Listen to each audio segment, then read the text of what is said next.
आओ सुनाओ किस्से कहानियां। सेवानिवृत्ति के बाद सुखराम जी अपनी पत्नी के साथ सुकून से दिन गुजार रहे थे। भरी पूरी गृहस्थी, 2 बेटे, बहुएं, पोता पोती सभी थे घर में और उनकी जिंदगी बड़ी आराम से कट रही थी। लेकिन अचानक शांति देवी उन्हें छोड़कर हमेशा के लिए चली गई और वो अकेले रह गए। अब तो कोई पानी पूछने वाला भी नहीं था।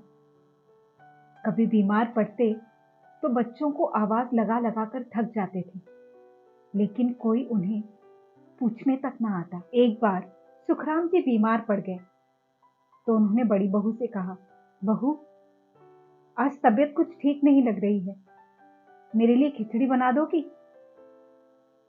बहू ने जवाब दिया, बाबूजी, खाना तो बन चुका है, आज आप यही खा लीजिए, मुझे देर हो रही है, मुझे बाहर जाना है। और ये कहकर बड़ी बहू घर से निकल गई। यही हाल छोटे बेटे के यहां भी था।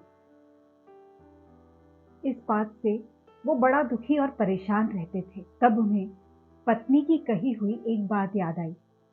पत्नी ने उनसे कहा था कि जब मैं चली जाऊं ये दुनिया छोड़कर तो तुम यहां मत रहना, तुम खेत पर चले जाना, वहीं जाकर रहना। तब सुखराम जी ने कहा था, क्यों, इतना अच्छा परिवार है हमारा, तो फिर मैं वहां जाकर क्यों रहूं, परिवार के साथ ही रहूंगा, बुढ़ापे में मन लगा रहेगा।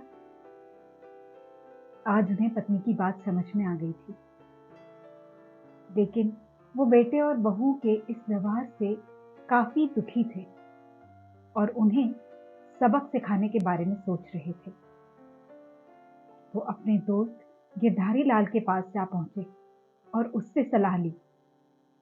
गिरधारी लाल एक वकील थे और उन्होंने सलाह दी, ये तो करना ही चाहिए, जहां तुम्हारी इज्जत नहीं है वहां एक तो तुम्हें रहना नहीं चाहिए और दूसरी बात, उन्हें अपना कुछ देना भी नहीं चाहिए। अपने आप करें जो उन्हें करना है। जब वो तुम्हारी सेवा नहीं कर सकते तो तुम्हारी प्रॉपर्टी पर भी उनका कोई अधिकार नहीं होना चाहिए।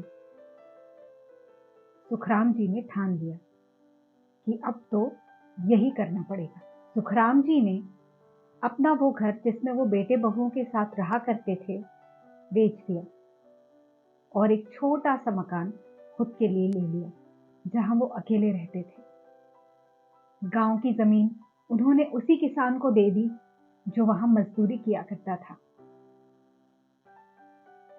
और कुछ पैसे उन्होंने पोते और पोतियों के नाम फिक्स डिपॉजिट में डाल दिए। बेटे बहू आए, उन्होंने खूब माफी मांगी, लेकिन सुखराम जी अब उनकी बात सुनने के लिए बिल्कुल तैयार नहीं थे। उनका कहना था कि जब मुझे जरूरत थी तब मेरी बात तो किसी ने नहीं सुनी, जब मैं बीमार था तो मेरा हाल तक पूछने कोई नहीं आया। अब कम से कम मैं किसी पर निर्भर तो नहीं हूं, अकेले ही रहूंगा और मेरी पेंशन के पैसों से मेरा काम चल ही जाएगा।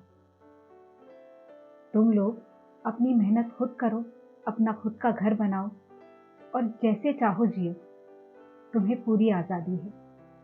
अब तुम लोगों को मेरी जिम्मेदारी उठाने की कोई जरूरत नहीं।